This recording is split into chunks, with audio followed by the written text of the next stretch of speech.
All right, today we're going to get into something that's always fascinated me in the world of music, a real puzzle. We're talking about the power trio, its unique challenges, and the absolute genius it took to make it work. I mean, really think about it. How is it possible that just three people, one guitar, one bass, one set of drums, can create a sound so massive, so colossal, it can fill an entire stadium? It just doesn't seem like it should work, right? Well, that's the big mystery we're going to solve together. So, what is a power trio at its heart? Well, you can think of it as the ultimate high-wire act in rock music. There is absolutely no safety net. That minimalism, that's its defining feature, but it's also its biggest, most profound challenge. Every single note matters, there's nowhere to hide. So here's our roadmap for this journey. First, we'll break down the fundamental problem every trio has to face. Then, we're going to explore three brilliant and totally different solutions from three legendary bands. And finally, we'll look at the incredible legacy they left behind. Okay, so let's get right to the core conflict of our story. And this isn't just a matter of musical taste or style. This is actually about the physics of sound. It's about a problem we can call the physics of emptiness. So meet the villain of our story, the sonic hole. You know that moment, right? In a bigger band, you've got a rhythm guitarist or a keyboard player laying down a nice thick bed of sound. But in a trio, when the guitarist steps up to take a solo, poof, that whole foundation just vanishes. The sound suddenly feels, well, thin and empty. And conquering that sonic hole, that's what separates the good trios from the absolute legends. And that brings us to our first case study, Cream. These guys basically wrote the rulebook for the power trio. Their solution to the sonic hole was, on the surface, pretty simple, but in practice, it was absolutely revolutionary. They used overwhelming, virtuosic power. The real magic was in how these three parts locked together. First, you had Jack Bruce, who completely changed the game by playing the bass like it was a second lead guitar. Then you had Ginger Baker on drums. His jazz background meant he wasn't just keeping a beat, he was having a constant musical conversation with the other two. And on top of it all, you had Eric Clapton's legendary woman tone, a guitar sound so thick with mid-range frequencies that it naturally filled the space a rhythm guitar would normally occupy. And their secret weapon to make this all work? Pure, raw, unapologetic volume. By cranking up those 100-watt Marshall stacks, Cream wasn't just playing music, they were literally moving the air in the room.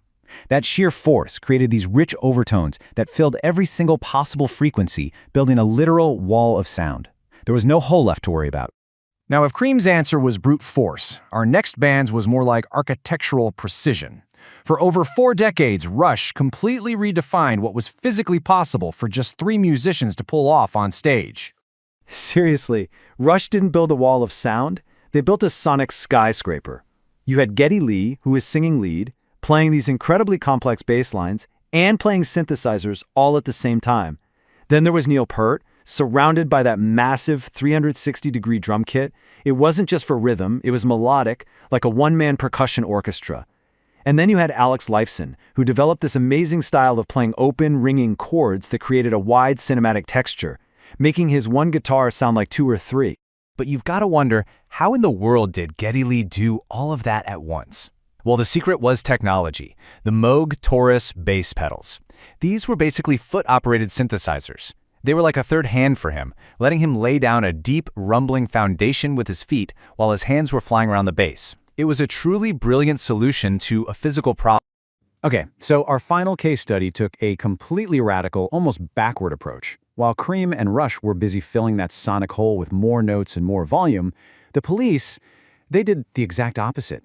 They turned the empty space itself into an instrument. Their entire strategy was built on texture and tension.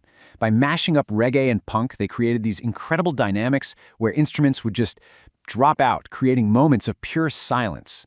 Andy Summers completely redefined what a guitarist could do, using delay and effects to create atmospheric washes of sound instead of just chunky riffs.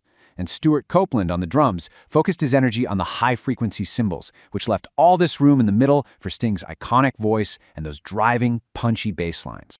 But their most groundbreaking idea was something they borrowed from Jamaican dub music, creating intentional gaps of silence, the dub gap. And the effect was just profound. Because when the full band crashed back in after that silence, the sound felt 10 times bigger than if they had just been playing loudly the whole time. They didn't fill the sonic hole, they actually made you appreciate its edges. So let's take a step back. We've got three incredible bands, all staring down the exact same problem, and they each came up with a completely distinct philosophy.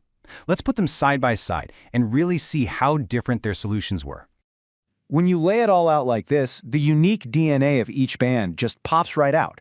Cream was all about improvisational volume, which demanded Jack Bruce's melodic bass and Clapton's heavy distorted guitar.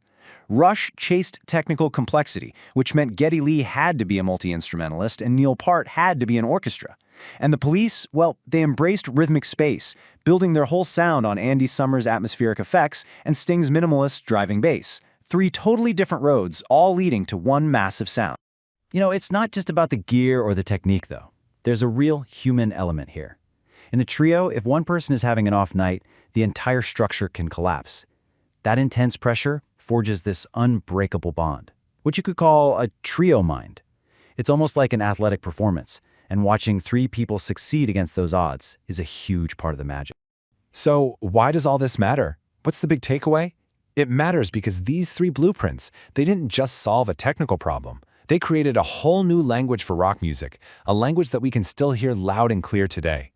And that influence is just undeniable. You can hear Cream's raw power in the Jimi Hendrix Experience and later in Nirvana.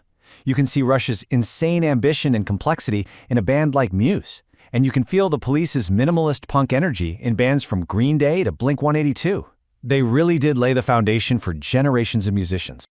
And in the end, I think this quote just sums it up perfectly. The power trio is the ultimate musical test. It forces each musician to become more than their job description. The guitarist has to be a rhythm player, the bassist has to be a melodist, and the drummer has to be a conductor. Cream, Rush, and the Police didn't just pass that test. They wrote the textbook on how it's done, proving to everyone that sometimes 3 is all you'll ever need.